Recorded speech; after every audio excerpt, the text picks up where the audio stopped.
Bismillahirrahmanirrahim. Assalamualaikum warahmatullahi wabarakatuh.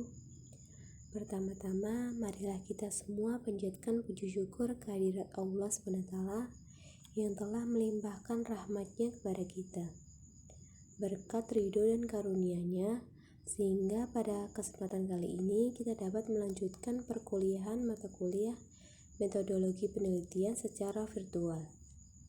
Tak lupa kita haturkan terima kasih kepada Ibu Wiwin Astuti MPD selaku dosen pengampu mata kuliah metodologi penelitian pada semester 4 ini. Kami dari kelompok 11 yang beranggotakan yang pertama Fitriana Azhara dengan NIM 203121029 dan yang kedua saya sendiri Damayanti Indasari dengan NIM 203121030 akan mempresentasikan materi kami yang berjudul validitas dalam penelitian. Materi yang pertama akan dibacakan oleh Fitriana Azhara. Waktu dan tempat saya persilahkan. Pengertian validitas. Validitas merupakan derajat ketepatan antara data yang terjadi pada objek penelitian dengan daya yang dapat dilaporkan oleh peneliti. Dengan demikian, data yang valid adalah data-data yang tidak berbeda antara data yang dilaporkan oleh peneliti dengan data yang sesungguhnya terjadi pada objek penelitian. Suatu alat pengukur disebut valid bila alat itu mengukur apa yang hendak diukur atau mengukur secara tepat. Valid tidaknya suatu alat pengukuran ditentukan dari tujuan dan subjek yang dikenai alat pengukur itu. Penetapan validnya suatu alat pengukur bergantung pada pertimbangan untuk apa dan untuk siapa alat itu digunakan. Secara luas dapat dikatakan bahwa validitas mengajar seorang guru bergantung pada tujuan tertentu dan subjek atau mata pelajaran tertentu. Misalnya guru A hanya valid mengajar bidang studi tertentu untuk kelompok siswa tertentu. Misalnya mengajar di sekolah menengah. Guru tersebut tidak valid jika mengajar bidang studi lain dan mengajar bukan di sekolah menengah. Karakteristik validitas. Validitas sebenarnya menunjukkan kepada hasil dari penggunaan instrumen tersebut, bukan pada instrumennya. Suatu instrumen dikatakan valid atau memiliki validitas pada instrumen tersebut benar-benar mengukur aspek atau segi yang akan diukur. Validitas menunjukkan suatu derajat atau tingkatan validitasnya, tinggi, sedang, atau rendah, bukan valid dan tidak valid. Validitas instrumen juga memiliki spesifikasi tidak berlaku umum. Jenis-jenis validitas penelitian. Yang pertama, validitas internal. Validitas internal berkenaan dengan derajat akurasi desain penelitian dengan hasil yang dicapai. Jika dalam desain penelitian dirancang untuk meneliti etos kerja tenaga kependidikan, maka data yang diperoleh seharusnya adalah data yang akurat tentang etos kerja tenaga kependidikan. Yang kedua, validitas eksternal. Validitas eksternal berkenaan dengan derajat akurasi apakah hasil penelitian dapat digeneralisasikan atau diterapkan pada populasi di mana sampel diambil. Bila sampel penelitian representatif, instrumen penelitian valid, cara mengumpulkan dan analisis data benar, maka penelitian akan memiliki validitas eksternal yang tinggi. Faktor yang mempengaruhi validitas. Yang pertama, petunjuk yang tidak jelas, sehingga siswa kehilangan waktu untuk sekedar memahami petunjuk pengerjaan atau bahkan tidak dapat melakukan apa yang seharusnya dilakukan. 2. Penggunaan kosakata dan struktur kalimat yang sulit, sehingga siswa terjebak untuk memahami maksud sebuah pertanyaan bukan untuk menyelesaikan pertanyaan itu sendiri. Yang ketiga, ambiguitas, yaitu adanya kemungkinan multitafsir juga menyebabkan menurunnya validitas sebuah tes. Yang keempat, alokasi waktu yang tidak cukup. Sebuah tes bisa jadi bukan karena siswa tidak mampu untuk menyelesaikan tesnya, tetapi karena keterbatasan kesempatan untuk mengerjakannya. Yang kelima, penekanan yang berlebihan terhadap aspek tertentu, sehingga terlalu mudah ditebak. Yang keenam, kualitas butir tes yang tidak memadai untuk mengukur hasil belajar. Yang ketujuh, tingkat kesulitan item tes tidak dapat dengan materi pembelajaran yang diterima siswa. Yang kedelapan, tes terlalu pendek, jumlah item terlalu sedikit, sehingga tidak mewakili sampel. Yang kesembilan, penyusunan butir tes yang tidak runtut. Yang kesepuluh, pola jawaban yang mudah ditebak, misalnya pada pilihan ganda jawabannya A semua atau B semua, atau menunjukkan pola tertentu, misalnya D, C, B, A, D, C, B, A, dan sebagainya. Uji validitas.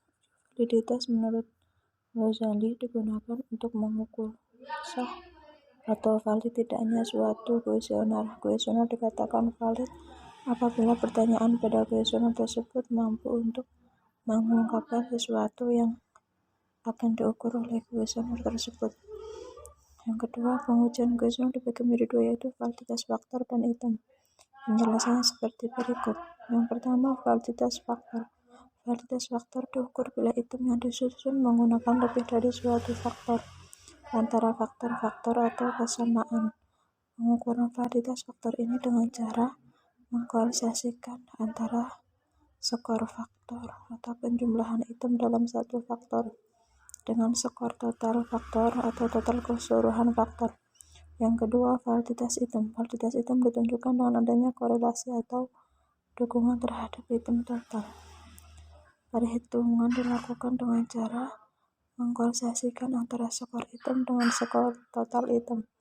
Bila kita menggunakan lebih dari satu faktor, berarti pengujian validitas item dengan cara mengkorelasikan antara skor item dengan skor faktor. Kemudian dilanjutkan mengkorelasikan antara skor item dengan skor total faktor atau penjumlahan dari beberapa faktor. Prinsip validitas.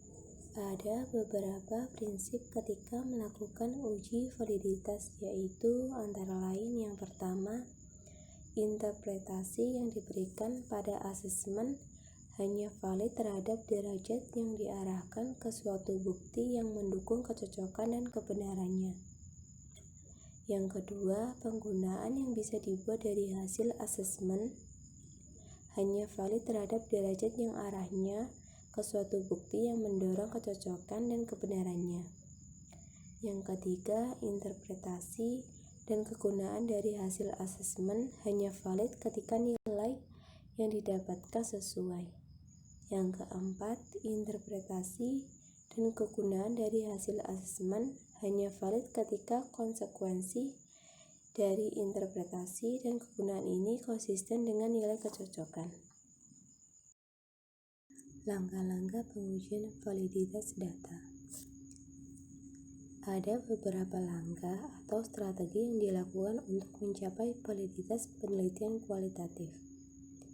Strateginya menurut Budiastuti dan Badur 2018 halaman 140-144 adalah seperti di bawah ini.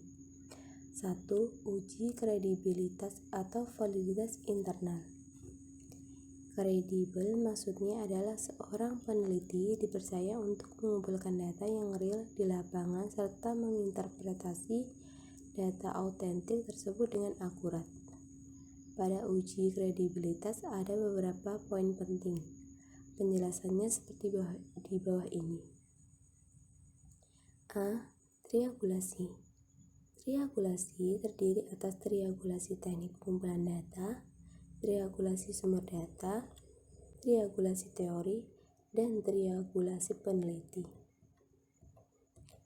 Triangulasi teknik pengumpulan data itu digunakan untuk mengecek atau mencari tahu mengenai keabsahan data dengan berbagai teknik pengumpulan data yang sesuai, misalnya adalah wawancara dan observasi. Triangulasi sumber data digunakan untuk mengecek atau mencari tahu mengenai keabsahan sumber-sumber yang digunakan untuk penelitian. Triangulasi teori digunakan untuk mengecek atau mencari tahu keabsahan dari teori yang digunakan dalam suatu penelitian. Triangulasi peneliti digunakan untuk mengecek atau mencari tahu keabsahan data berdasarkan pandangan para peneliti ahli yang sesuai dengan penelitian tersebut. B. Feedback. Feedback sangat penting untuk mengurangi bias personal penelitian. Untuk itu, peneliti kualitatif perlu mendapatkan masukan dari orang-orang familiar dengan masalah peneliti dan orang-orang lain yang asing dengan penelitian tersebut. Masing-masing feedback yang diberikan dari dua kelompok tersebut berbeda, tapi semua itu akan bernilai untuk validitas penelitian. C. Member check. Peneliti kualitatif perlu mendapatkan masukan dari orang-orang yang telah diteliti. Masukan mereka sangat signifikan untuk mengukur apakah analisis sesuai dengan harapan dan kenyataan yang mereka alami. Pada prakteknya, member check ini dapat diperoleh peneliti dengan meminta informasi kunci penelitian untuk memberikan masukan terhadap laporan peneliti yang telah dilaksanakan. Yang D. Perbandingan hasil penelitian. Studi-studi kualitatif yang berasal dari lingkungan yang berbeda dan kasus-kasus yang banyak perlu dibandingkan untuk meningkatkan validitas keutuhan studi tersebut.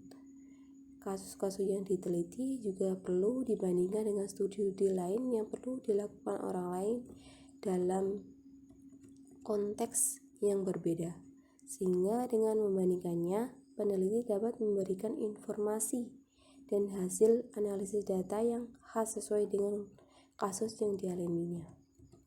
E. Pernyataan kesediaan informasi.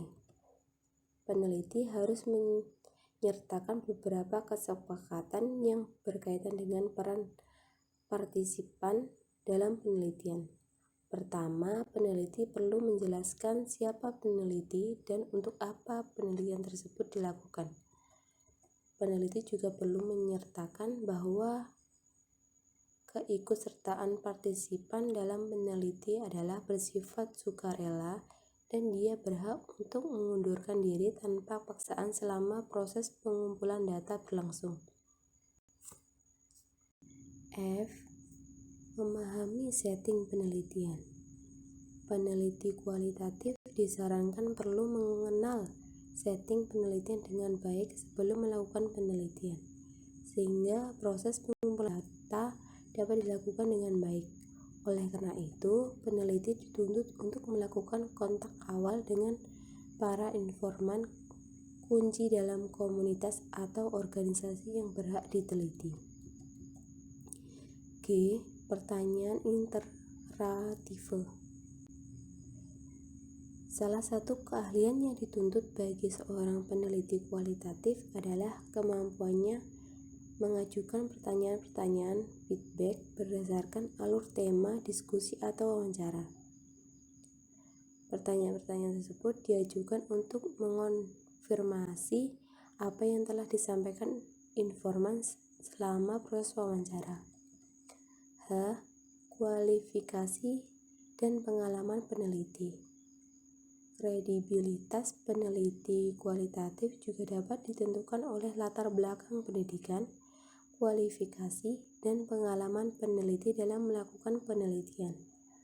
Oleh karena itu, perlu diperhatikan bahwa peneliti pada dasarnya berbentuk untuk memberikan kontribusi pada perkembangan ilmu pengetahuan dalam bidang tertentu atau demi inovasi kebijakan dan perbaikan praktek yang sedang berkembang. I. Temuan yang beda dengan kajian literatur. Agar analisis data memiliki validitas internal yang baik, peneliti juga perlu mencantumkan tema-tema utama yang muncul dari lapangan peneliti. Akan tetapi tidak sesuai dengan kajian literatur atau kerangka teoritis. Yang perlu dijelaskan peneliti di sini adalah mengapa data-data tersebut muncul dalam setting penelitian dan bagaimana situasi nyata tema-tema tersebut. 2. Transferability atau validitas internal. Zenzi atau Licol 2015 menjelaskan bahwa konsep validitas internal atau transferability berkaitan dengan sejauh mana hasil analisis data penelitian dapat diaplikasikan pada setting penelitian yang lain. Peneliti dalam prosesnya mencapai validitas internal.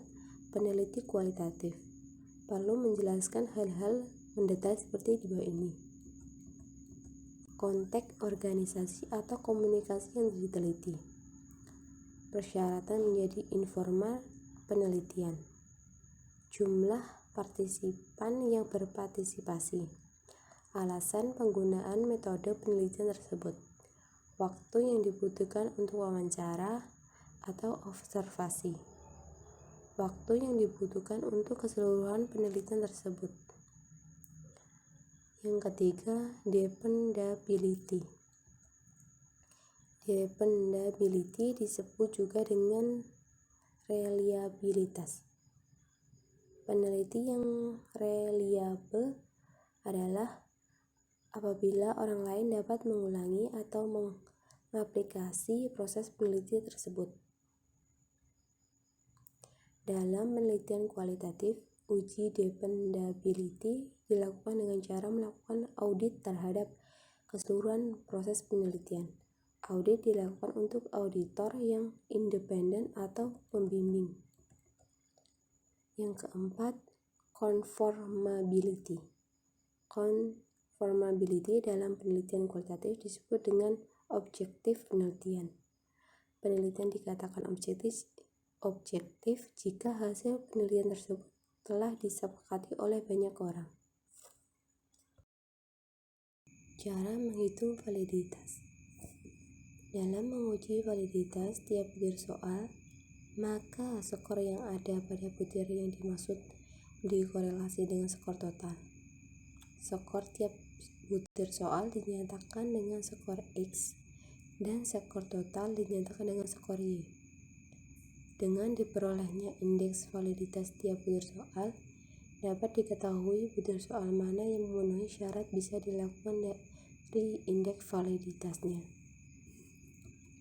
Untuk menentukan koefisien korelasi antara hasil tes yang akan diuji validitasnya dengan hasil tes yang berstandar yang memiliki orang yang sama dapat memakai rumus korelasi produk moments. Rumus korelasi produk momen bisa dilihat dalam gambar tersebut. Hitung koefisien validitas instrumen yang diuji (R-min hitung yang mempunyai nilai sama dengan korelasi hasil langkah sebelumnya dikali dengan koefisien validitas instrumen terstandar. Lalu, bandingkan nilai koefisien validitas dengan nilai koefisien person atau tabel person (R-min tabel). Pada taraf signifikannya umumnya dipilih 0,05 dan N sama dengan banyaknya data yang sesuai. Kriterianya sebagai berikut. Instrumen valid jika R-min hitung sama dengan R-min tabel, dan instrumen tidak valid jika R-min hitung kurang dari R-min tabel. Tentukan kategori validitas instrumen yang acuannya pada pengklasifikasian validitas yang dikemukakan oleh Goilford. Yang pertama, 0,80 kurang dari 1,00 validitas sangat baik, artinya sangat tinggi. Yang kedua, 0,60 kurang dari RYX 0,80 validitas baik, artinya tinggi. Yang ketiga, 0,40 kurang dari RXY 0,60 validitas cukup, artinya sedang. Yang keempat, 0,20 20 kurang dari RXY 0,40 validitas kurang, artinya rendah. Yang kelima, 0,0 kurang dari RXY 0,20 validitas jelek, artinya sangat rendah. Yang keenam, RXY 0,00 tidak valid. Contoh uji validitas. Yang pertama, obat-obat generik buatan dalam negeri khasiatnya sama dengan obat luar negeri. Yang kedua, warga negara yang baik dan mengerti selalu menggunakan obat generik buatan dalam negeri. Yang ketiga, guna mendorong majunya produksi dalam negeri, warga negara harus menggunakan obat generik. Yang keempat, saya menyukai obat-obatan buatan bangsa sendiri. Yang kelima, kalau sanak keluarga dan tetangga sakit, saya mengajukan menggunakan obat generik. Yang keenam, saya merasa rendah kalau menggunakan obat generik. Yang ketujuh, saya tidak senang pada orang Indonesia yang menggunakan obat generik. Yang ke-8, orang modern harus menggunakan obat buatan luar negeri. Yang ke-9, saya merasa bangga menggunakan obat luar negeri daripada obat generik buatan dalam negeri. Yang ke-10, agar gengsi itu bertambah tinggi kalau sakit menggunakan obat luar negeri.